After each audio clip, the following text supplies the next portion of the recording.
Hello friends, આજે હું તમને શીખવાડીશ કે પાવડરનું શરબત કેમ બનાવું. ચાલો તમને શીખવાડું. પહેલાં મેં એમાં ખાંડ નાખી દીધી છે.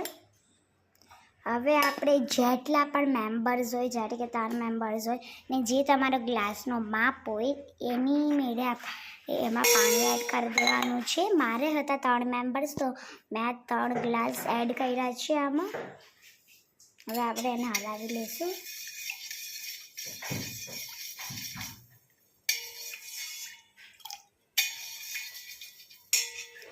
જે આ ખાંડ ઓગળી જાય, ખાંડ ઓગળે ત્યાં સુધી આપણે એને ફ્રીઝરમાં રાખી દઈશું, તાથી તે ઠંડુ થઈ જાય ને ખાંડે ઓગળી જાય. હવે તમે જોઈ શકો છો મેં આને ફ્રીઝરમાં રાખી દીધું છે. હવે આપણે આને 10 મિનિટ કાં 2 મિનિટ તક આને ફ્રીઝરમાં રાખવાનું છે. ત્યારબાદથી ચાસણી ઓગળી જાય પછી આપણે આ પાવડર નાખવાનો છે. હવે તમે જોઈ શકો છો આપણી બધી ચાસણી જે છે એ ઓગળી ગઈ છે. હવે આપણે એને હલાવી લઈશું.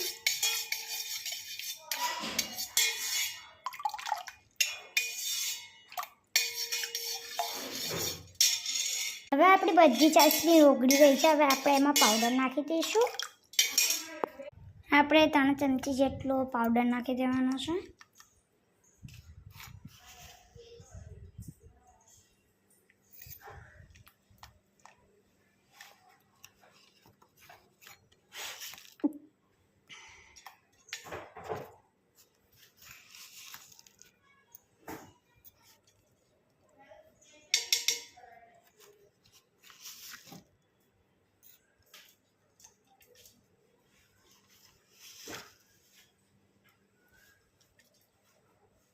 મેં 7 ચમચી જેટલો પાવડર નાખી લીધો છે. હવે આપણે આને હલાવી લઈશું.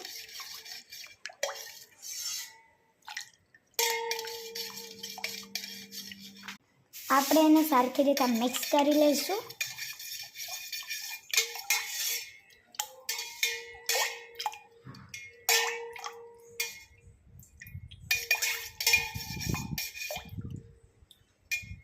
હવે આપણે આને થોડીક વાર સુધી ફ્રીઝરમાં રાખી દઈશું, કારણ કે તે થોડું ઠંડુ થઈ જાય.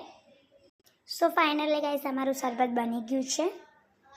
ચાલો આપણે આને ટેસ્ટિંગ કરી લઈએ. સો ડિલિશિયસ, બહુ યમી છે. જો અગર તમારે પણ પીવું તો તમે પણ આવી રીતનું કરીને પી શકો છો. હવે બીજા પાર્ટમાં હું બનાવીશ ફરાળી શાક. એ બીજા વ્લોગમાં દેખાડીશ. તબ તક કે લીએ બાય બાય.